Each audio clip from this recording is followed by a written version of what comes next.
Attention, avant que vous regardiez cette vidéo, Super Chris tient à vous préciser qu'il n'est pas diplômé d'État. Il ne prodigue que des conseils basés sur sa propre expérience. Bon visionnage. Salut super motivé, salut la petite voix. Salut Chris. De quoi allons-nous parler aujourd'hui? Nous allons voir ensemble comment aborder son entraînement. Mais aujourd'hui, je serai accompagné par un petit invité surprise. Salut. Salut Super Chris.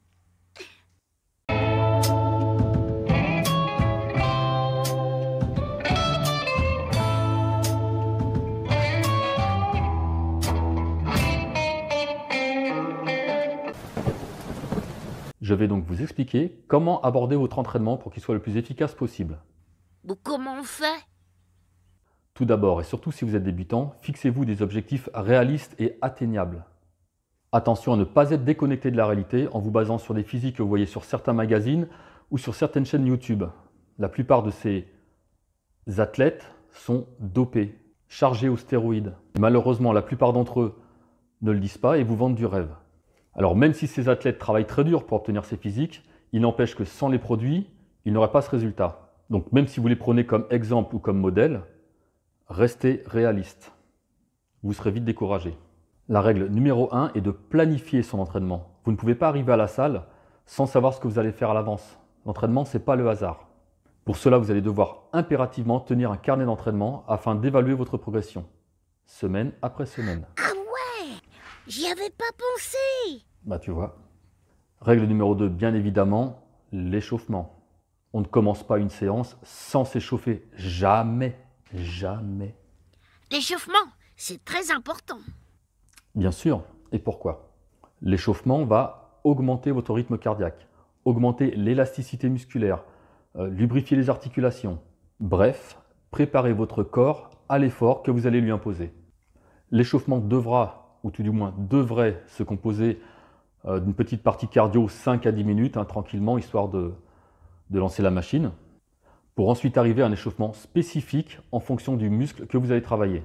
Donc pour cela, on commence l'exercice en question avec une barre à vide ou des charges très légères et série après série, on monte très progressivement le poids jusqu'à atteindre la charge désirée pour faire le nombre de répétitions souhaitées. Pour cela, on va se référer à son carnet d'entraînement afin de mettre en place le principe de surcharge progressive, c'est-à-dire que chaque séance devra être plus productive que la séance précédente. Si vous faites 2 fois la même séance, pourquoi est-ce que vos muscles vont grossir? Vous leur imposez le même effort. Donc soit on rajoute une répétition, soit on rajoute un petit peu de poids. Par exemple, si la première séance, vous faites 8 répétitions avec une charge donnée sur un exercice donné, la semaine suivante, vous essayez d'enchaîner les 4 ou 5 séries à 9 répétitions, ensuite la semaine suivante, 10, 11 ou 12 jusqu'à le chiffre que vous voulez atteindre. Lorsque vous avez atteint par exemple les 12 répétitions, vous remettez une charge vous permettant de pousser 8 répétitions et on recommence 8, 9, 10, 11, 12. Lorsqu'on atteint 12, on recharge. Je dis 12, ça pourrait être 15 ou ça pourrait être 10, à vous de choisir. Donc je le rappelle, ne travaillez pas l'ego, vous travaillez pour vous, pas pour épater le voisin ou la voisine. Elle s'en fout. Autre point important, hydratez-vous, il faut boire. Boire, oui, mais pas trop non plus. Enfin, ça dépend quoi. Alors bien évidemment, pas au point d'être ballonné. 1 ou 2 gorgées entre toutes les 2 ou 3 séries. Suivant la chaleur de la salle ou le temps extérieur, ça devrait suffire. Donc, planification de l'entraînement, échauffement, travail avec les bonnes charges et un mouvement correct afin d'éviter les blessures. Goku, quelque chose à ajouter? Pensez à vous étirer aussi. L'étirement, oui, bien sûr. Alors, à titre personnel, je vous conseillerais de placer les étirements ou les assouplissements en dehors de la séance du muscle concerné. Si vous faites les jambes, ne faites pas des étirements juste après. Attendez au moins 2 jours, peut-être même 3. Si vous faites les assouplissements ou les étirements, des étirements poussés en tout cas, juste avant la séance d'un muscle donné, il perdra en force. Si vous les faites juste après, vous allez étirer des fibres déjà déchirées par l'entraînement. Ça peut être contre-productif pour la prise de masse.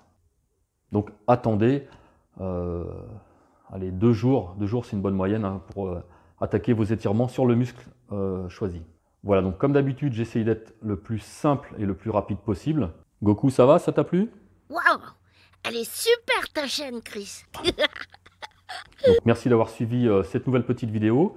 Goku, le mot de la fin est pour toi. Qu'est-ce qu'on dit? On dit tchuss, les super motivés.